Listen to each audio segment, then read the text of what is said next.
an explorer, a big game hunter, a saboteur, and a certified lunatic. These are just a few of the personas adopted by a man who is considered one of the most iconic and notorious spies of the 20th century. Yet for a man of his spying prowess, few today know his real name. Known at various points of his life either as the Black Panther, the Duke, or the man who killed Kitchener, he was handsome, charismatic, intelligent, and fluent in several languages. To some, he was just a common shyster and a conman, while to others, he was a master spy and saboteur. For a man as enigmatic and complex as South African-born super spy Fritz Duquesne, the truth probably lies somewhere in between.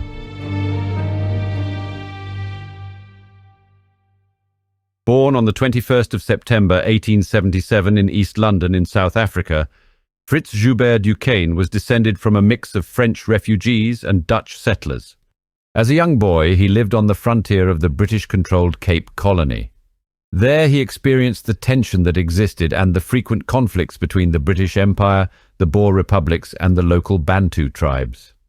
During his early childhood, Fritz's family moved to Nylstroom, an area in the northern part of the South African Republic. His father established a farm from which he made his trade as a hunter. Before he was even a teenager, Fritz killed a man for the first time, defending his mother against attack by a local Zulu. Trouble and conflict were never far off for the Duquesne family, who were once driven off their farm by Nguni tribesmen. Legend has it that in the skirmish that followed, Fritz killed a number of Impi warriors. The Duquesne family valued education, and so at age 17, Fritz was sent off somewhat ironically to England, where he attended university in London and thereafter the Royal Military Academy in Brussels. The outbreak of the Second Boer War on the 11th of October 1899 forced 22-year-old Fritz to return to South Africa. He joined the fighting as a member of a Boer commando, gaining a fearsome fighting reputation and styling himself as the Black Panther. During the siege of Ladysmith, Fritz was wounded in the right shoulder and a month later was captured by the British at the Battle of Colenso. He soon, however, managed to escape captivity, fleeing first to Durban along the east coast of South Africa and later rejoining his unit.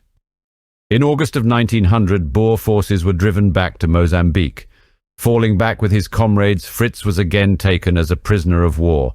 This time he was shipped off to Caldas da Rainha, an internment camp near Lisbon. Fritz immediately began plotting his escape. He managed to charm a prison guard's daughter who agreed to aid him in his escape from the camp. After slipping away, he travelled from Lisbon to Paris and then finally on to Aldershot in England. And so, Fritz found himself among his most hated enemy, the British. Believing his best bet was to fight his enemy from the inside out, he joined the British Army and secured a posting to Cape Town in 1901. Thus, for the first time, Fritz became a double agent. When his regiment marched through Nylstroom, Fritz was confronted with the ruins of his family's farm, a casualty of Lord Kitchener's ruthless scorched earth policy. The discovery of his sister's brutal murder at the hands of the English and his mother's internment in a concentration camp ignited in him a flame of hatred for England that would never fully be extinguished.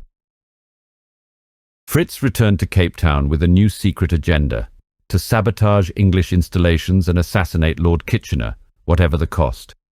He recruited a team of 20 Boer men to support his cause and carry out his murderous plot.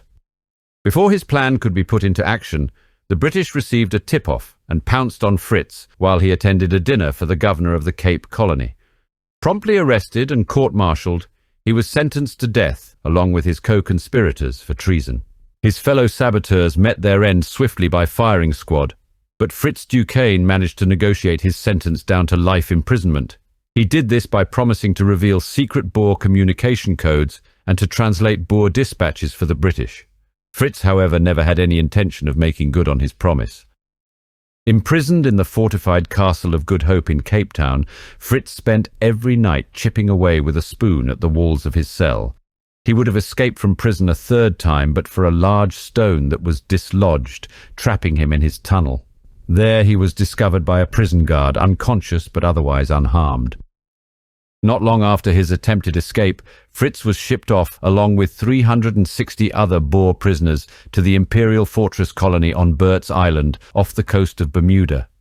The British thought that escape from the storm-ravaged archipelago surrounded by shark-infested waters and treacherous reefs was impossible. Fritz Duquesne disagreed with that assessment. On the night of the 25th of June, 1902, he managed to escape the prison fortress by scaling a barbed wire fence and swimming 1.5 miles undetected past patrol boats and spotlights. Using a distant lighthouse as a guide, he made it back to mainland Bermuda, where a group of fellow Boers arranged for his departure from the island. Within a week, Duquesne was on a boat bound for Baltimore, Maryland, leaving behind the pink beaches of his island prison with the prospects of a new life before him. Upon arrival in the USA, Fritz made his way to the bustling metropolis of New York City. There he secured a position as a journalist for the New York Herald and made a living spinning captivating tales of adventure.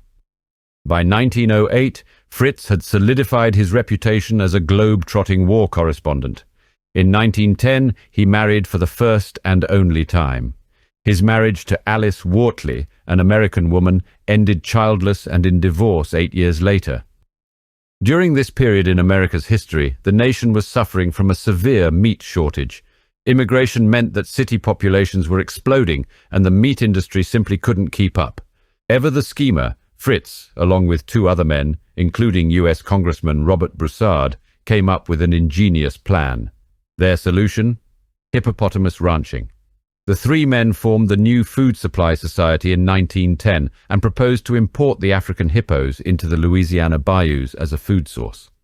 As an added benefit, the hippos would also control the growth of an invasive plant species, killing fish populations and blocking local waterways.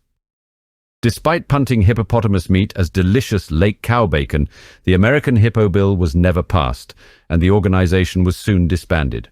While the Hippo Plan never saw fruition, Fritz's scheming and campaigning connected him with US President Theodore Roosevelt. Fritz became Roosevelt's personal shooting instructor, even accompanying him on an East African hunting expedition.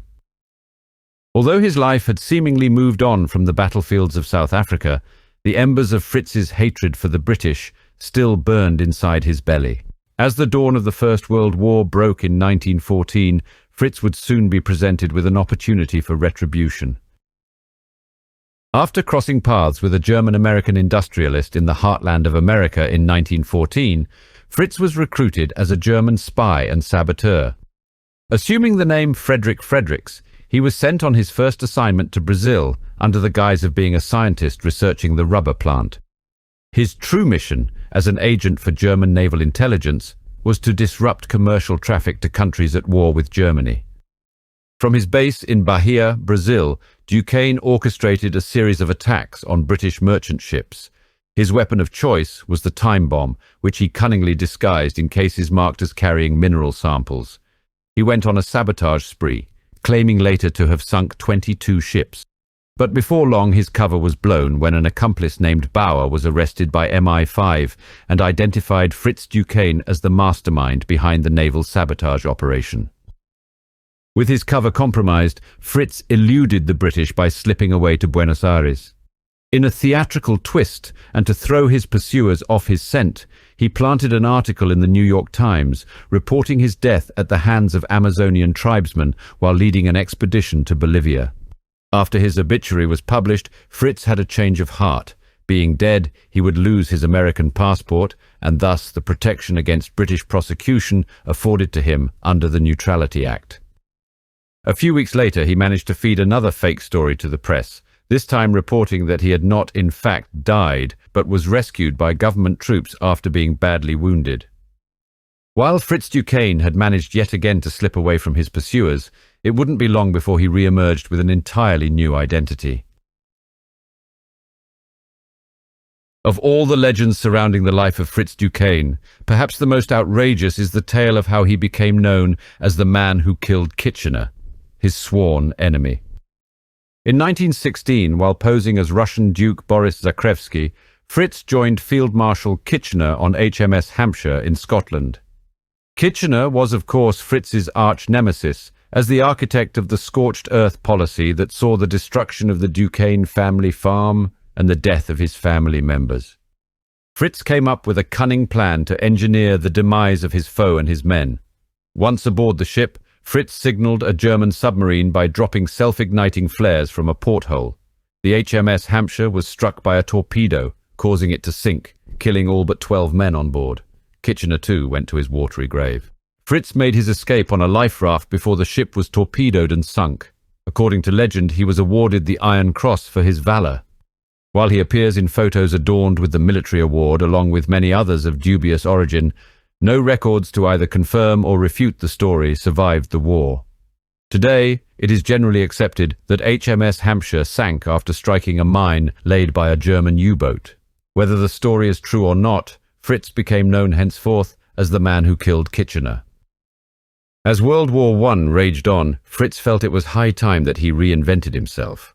He adopted the persona of Captain Claude Stoughton, an Allied war hero of the Western Australian Light Horse Regiment. As a raconteur extraordinaire, he captivated New York audiences with his fabricated tales of bravery and war, earning for himself a decent living in the process. However, his past caught up with him in November 1917 when he was arrested in New York on charges of insurance fraud. He had brazenly filed fraudulent insurance claims for the loss of the mineral samples he used to disguise what were, in fact, his time bombs. When arrested, he was found in possession of a file of news clippings related to the bombing of ships and a letter from an assistant German vice-consul acknowledging Duquesne's service to the German cause. Wanted by the British to face prosecution for murder on the high seas and arson, Fritz's luck was running out as he sat in a US jail while he awaited extradition to England to be tried by the British Crown. The trick he had up his sleeve this time to make his escape was as ridiculous as it was cunning. Fritz feigned paralysis, a charade that he maintained for nearly 2 years and that saw him transferred to the prison ward at Bellevue Hospital. Mere days before his extradition, Fritz made his move. Disguising himself as a woman, he soared through the bars of his jail cell and scaled the barrier walls of the hospital to freedom. Fritz flew below the radar for a few years after his escape, most likely spending the time living in Mexico. He eventually returned to New York in 1926. Little is known about this period of Duquesne's life, save that he worked as a freelance journalist and commissioned the writing of his biography. The book, titled The Man Who Killed Kitchener, was equal parts embellishment and fabrication. Yet however much he tried, Fritz Duquesne could never manage to outrun the magnitude of the events from his past. On the 23rd of May 1932, he was once more arrested in New York for his wartime crimes. It is believed that his true identity was given up to the FBI by a woman he was dating at the time. His defense at his trial was led by famed attorney Arthur Garfield Hayes. After Britain declined to pursue his war crimes due to the statute of limitations, the judge dismissed the remaining charge of escape from prison and Fritz was granted his freedom. Despite another close call with the law, Fritz had no plans of settling down. In 1934, Duquesne was recruited as an intelligence officer for the Order of 76, a pro-Nazi American organization. By January 1935, he had infiltrated and was working for the US government's Works Progress Administration. As the clouds of war gathered over Europe in the 1930s, Fritz's past work in World War I had not been forgotten by the Germans. Admiral Wilhelm Canaris, the head of German military intelligence, the Abwehr, had been keeping a close eye on Duquesne. When the opportunity arose in 1937, Canaris instructed his new chief of operations in the US, Colonel Nicholas Ritter, to reconnect with Duquesne. Duquesne and Ritter met covertly in New York on the 3rd of December 1937, marking the beginning of a new chapter in Duquesne's life as a spy. Fritz immediately set to work building an espionage network within America to feed information back to Germany. As much as America was following its isolationist policy, it was already growing in power in all spheres of influence. There was the distinct possibility of the USA being drawn into a global conflict that many could already see shimmering on time's horizon. The Germans wanted to keep tabs on all the intelligence they could gather and wherever possible sway political opinions and policies in their favor. There was no better man tasked with the job than the master spy himself, the Duke. Fritz actively recruited new members to serve in what would become, with 33 active agents, the largest German spy ring to ever operate in the USA. Among its members was Heinrich Stade, a German musician who moved to the USA after World War I. He, like many other disaffected German immigrants, resented his nation's treatment after the war and was thus susceptible to recruitment as a spy. From musicians to engineers, dock workers to airport staff, the men and women recruited were already firmly entrenched in New York society by the time Hitler rose to power in 1933. Operating from within its base at the Little Casino restaurant in Manhattan, the intelligence gathered by Fritz and his agents was transmitted secretly back to Germany. Yet much like a chain, a spy ring will only ever be as strong as its weakest link. For Fritz Duquesne, that weak link was California aircraft worker William Siebold. He was recruited by the Abwehr after harm was threatened to his family. He was sent to America under the alias Harry Sawyer, tasked with the mission of infiltrating the U.S. National Guard. Siebold took his first opportunity after arriving in the USA to spill the beans on the German spy ring to the FBI. He was promptly recruited as a double agent. His mission, infiltrate the Duquesne spy ring and help to bring it down. After US President Franklin Roosevelt was briefed on the matter, FBI agent Newkirk, operating under the alias Ray McManus, was assigned to the Duquesne case. The FBI rented a room directly above Fritz's apartment near Central Park, setting up hidden microphones to record the conversations happening in the apartment below. A covert operation was also set up in Times Square, whereby the FBI leased 3 adjacent rooms. One room served as an office for Siebold, where he would receive intelligence reports from Abwehr spies. These reports would then be censored by the FBI and partially transmitted by Siebold via coded shortwave radio to Germany to maintain his cover. The other 2 rooms were occupied by German-speaking FBI agents who listened in on the meetings and recorded them using a camera hidden behind a 2-way mirror. By this stage of his life, Fritz Duquesne was a seasoned spy. He caused stress levels among the FBI agents to rise when he first visited Siebold's office by conducting a thorough examination of the premises, checking corners, opening chests, and scrutinizing mirrors. He even asked Siebold pointedly and with hardly a trace of humor, "Where are the mics?" But having found no evidence of surveillance, Duquesne revealed to Siebold documents hidden in his sock. These included a sketch and photo of the M1 Garand semi-automatic rifle, a drawing of a new light tank design, a photo of a US Navy Mosquito boat, a photo of a grenade launcher, and reports on US tanks he had observed at bases at West Point and in Tennessee. For 2 years, the FBI continued monitoring the activities of the various spies that came and went from Siebold's office. By the middle of June 1941, the FBI decided they had enough evidence and that it was time to bring down the Duquesne spy ring. At its height, Fritz had spies operating from New York to California and Detroit, and across the ocean to London, Berlin, and beyond. In June 1941, the dragnet closed around the now infamous Duquesne spy ring. Fritz and 32 of his German spies were arrested in a massive sting operation. After being picked up, they were collectively charged with transmitting classified information about American weaponry and shipping activities to Germany. The echoes of the Pearl Harbor attack by Japan and Germany's declaration of war on the United States were still fresh when, on the 2nd of January 1942, the 33 spies were handed a collective sentence of over 300 years in prison. The dismantling of Duquesne's ring of spies dealt a crippling blow to German intelligence operations in the United States. For Hitler, it couldn't have come at a worse time, for America had just entered the war. J. Edgar Hoover, the then director of the FBI, proudly proclaimed the operation as the most successful spy roundup in the history of the United States. This time, the 64-year-old Duquesne could not elude the clutches of justice. He was handed an 18-year prison sentence, along with a concurrent 2-year sentence and a $2,000 fine for violating the Foreign Agents Registration Act. His sentence began in the Leavenworth Federal Penitentiary in Kansas. It wasn't long after his incarceration that Fritz's physical and mental health began to decline, and this time, genuinely so. In 1945, he was transferred to the Medical Center for Federal Prisoners in Springfield, Missouri.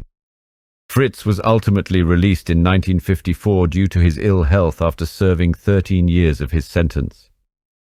Fritz Duquesne did not go down in a blaze of glory, as his former exploits may have predicted, for he died indigent on the 24th of May 1956 at City Hospital on Roosevelt Island, aged 78.